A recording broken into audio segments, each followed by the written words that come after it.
And I'm gonna. Context when it did. We had been on a walk. We came back. He was on a leash. She asked me to pick him up to bring him in the house. I bit down, and he reared back and kind of snarled. Okay. So he was on a leash. Okay. And then typically, how does he behave with you inside the house? He's fearful of me. He growls.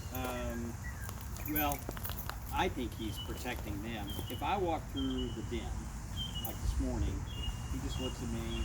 He used to walk away from me. Now he's a little better. I can actually walk up to him and pet him. Good. And he doesn't run away.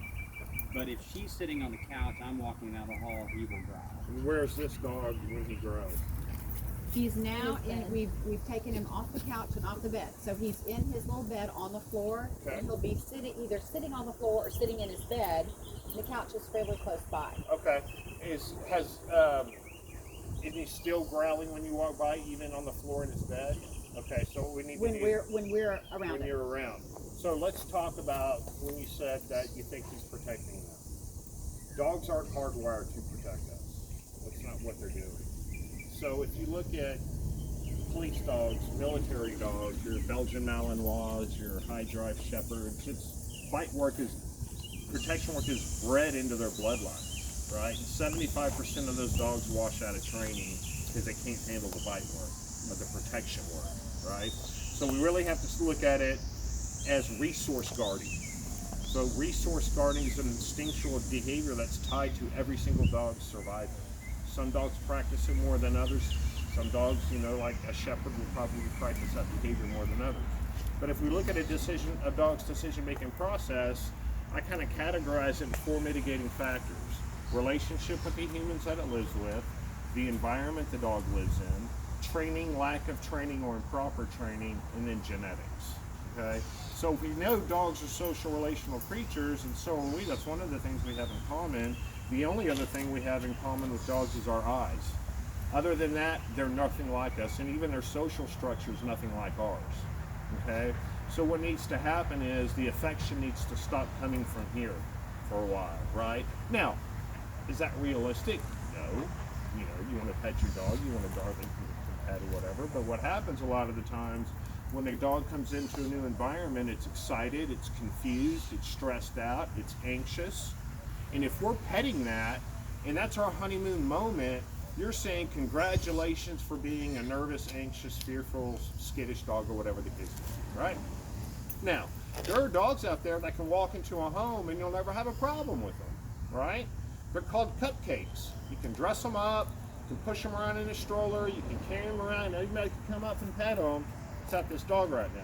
So a lot of the times I think that when a dog comes into a new home, we're getting way too much affection, hugs and kisses and treats, when we should be in the beginning giving a lot of structure, discipline, training, leadership, and guidance, right? That's why I was asking, does your dog have freedom in the home? Also, sometimes a bigger confinement could make it worse. So, for example, say, well, I wanted my dog in to be a bigger space. Why did you want your dog to be in a bigger space? Right? And usually that's because I felt bad for the dog because it's being put in a kennel. And the one thing we can't do is dog parent from guilt. You can't do that, guys. It just doesn't work. And so what happens is at a relational level, the dog says, okay, I'm nervous and kind of confused, and these two people are giving me a whole bunch of affection.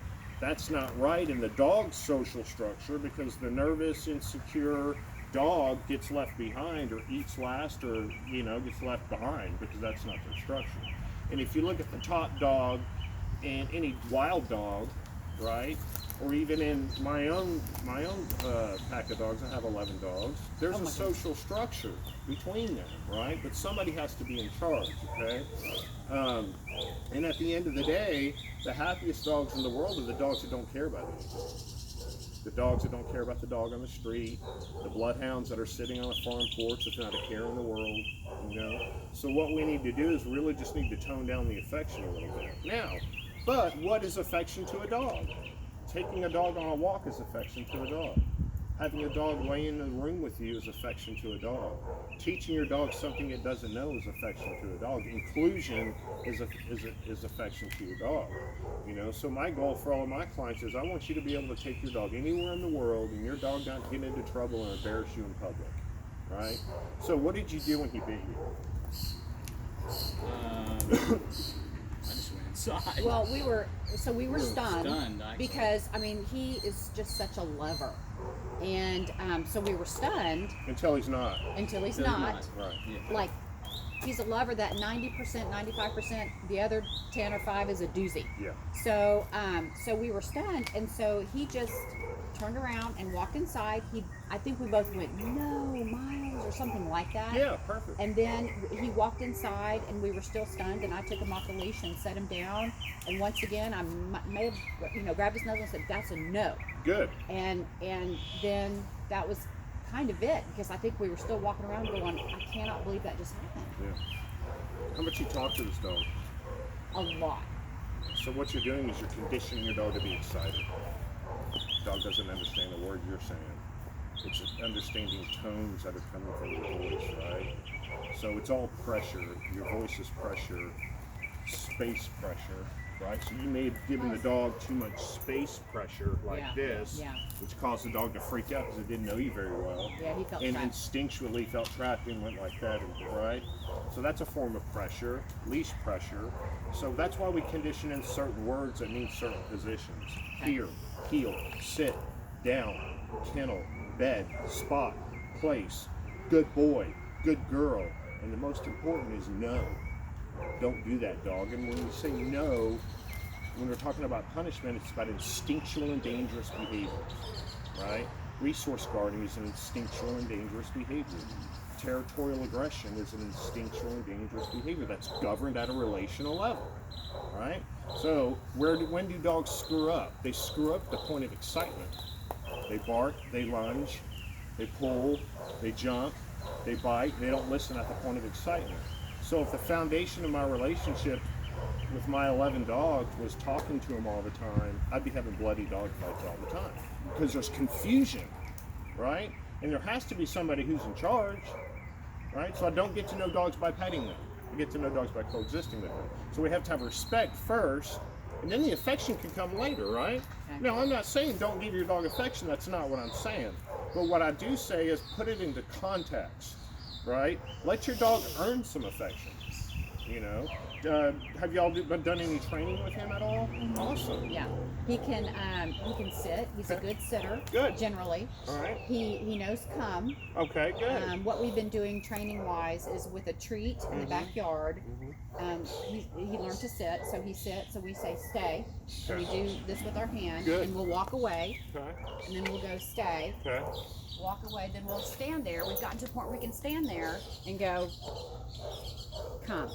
And then generally he comes. Now when he messes up, he doesn't get a treat. If he comes before we say Good. so, he Perfect. doesn't get a treat. When he comes, he gets all excited, and we bend down and he Perfect. sits and we give him a treat. And that's when I say there is a place for excitement in dog training, especially when a dog's coming to me. I want that dog sprinting to me, and when he gets to me, I'm throwing him a freaking party. Yeah. And as long as you're not throwing a party for your dog for doing nothing, your affection's going to start to mean something.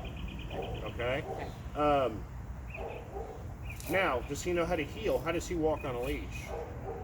So we have a Oh, let me ask you, how much of this stuff are you doing with him as far as the training? No. Okay, so if you would get involved in that and maybe switch off with you or with you and start doing that 5 minutes a day, you're going to start improving the relationship. Okay? It's just Miles, about come here. asking the dog to do something. And also, because he already knows sit, I don't use stay. Stay's an implied command in any position. So if you're sitting, you're at sit. You know, but if you say stay and it's working, I want you to continue to use that, right? So also I want you to start saying the word no when he gets up, Okay. right? Start habituating what no means. And what no means is you're in the wrong position, you made a mistake, or you're screwing up instinctually, which is what you have to punish, like biting, resource guarding, territorial aggression, okay? So What is punishment?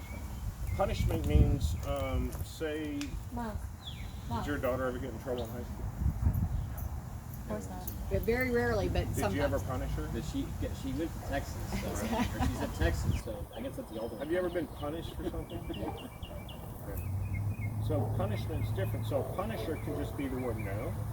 A punisher could be a squirt bottle. A punisher could be an e-collar correction. A punisher could be leash correction. It's the word no followed by an inhibitor. Okay, so a lot of people, the problem is they don't follow through with the punishment. And I know there's this army of people out there and on YouTube that says never say no to your dog. Never punish your dog. It should only be positive reinforcement. You cannot inhibit instinctual and dangerous behavior with positive reinforcement. It's impossible.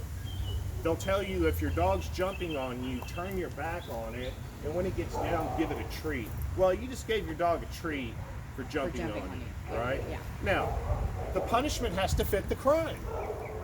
So, if I teach your dog how to sit, and I say sit, and it doesn't sit, it will be no, and a little bit of leash pressure to push him into that position. So he should be on a leash when we're doing the commands. Oh, yeah. Okay. See, we've. And he should be off a harness too. Okay. Okay? So the punisher is the leash pressure, which is negative reinforcement, right? So if I have a dog, and I rehab a lot of aggressive dogs, I've got 2 sets of pitties that are fighting inside the house right now, right? They're here to get the muzzles off. So if I have a dog that goes after a dog, I'm going to say the word no, and that's dangerous, super dangerous, way different than this in context. You know, pit bulls are pretty. I would say no, and I would have a lightning rod, active God come to Jesus conversation with that dog on an e-collar, right? And then usually what happens, the dog's like, okay, I can't fight. I must play now, and so they start playing with the other dogs because it's not natural for a dog to want to just kill another dog. They're social creatures, right? And it usually depends on the relationship, the environment. Does the dog have too much freedom a lot of the times in the beginning, right? And so then they start taking over, you know, and that's kind of probably what this guy's doing. He seems like a nice little dog. Can I see him? Yeah, nice. He does not like men. Okay, right. So that's why we need to get him off that harness. Okay, I'll be right back. Just kind of embrace and kind of